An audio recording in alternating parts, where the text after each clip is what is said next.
জাপানের বিখ্যাত scientist doctor Masaru ইমোটো তিনি বলেছেন যে দীর্ঘদিন যাবৎ আমি এই পানি নিয়ে গবেষণা করেছি, এক্সপেরিমেন্ট করেছি। ফলে আমি একটা জিনিস খেয়াল করে দেখেছি, এই পানির সামনে যখন পজিটিভ কোনো কথা বলা হয়, ভালো কোনো কথা বলা হয়, তখন পানির যে স্ট্রাকচার রয়েছে, গঠন, এটা খুব সুন্দর আকার ধারণ করে। সুবহানাল্লাহ।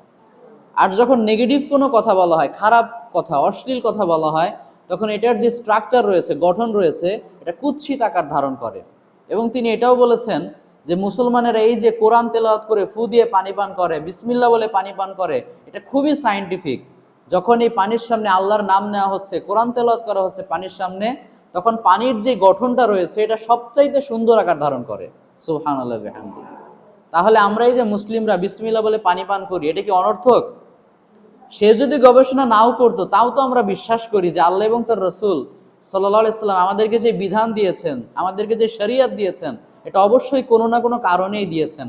অনর্থক একটা বিধানও আল্লাহ তাআলা নাজিল করেন নাই। তোমরা যখন বড় হবে, তার একটা বই রয়েছে, তোমরা গুগলে সার্চ করলে দেখবে, দি হিডেন মেসেজ ইন ওয়াটার, পানির মাঝে গোপন মেসেজ, এটার অর্থ। ওই বইটা তোমরা যদি পড়ো, তাহলে এই পানির সম্পর্কে ডিটেলস তোমরা জানতে পারবে ইনশাআল্লাহ।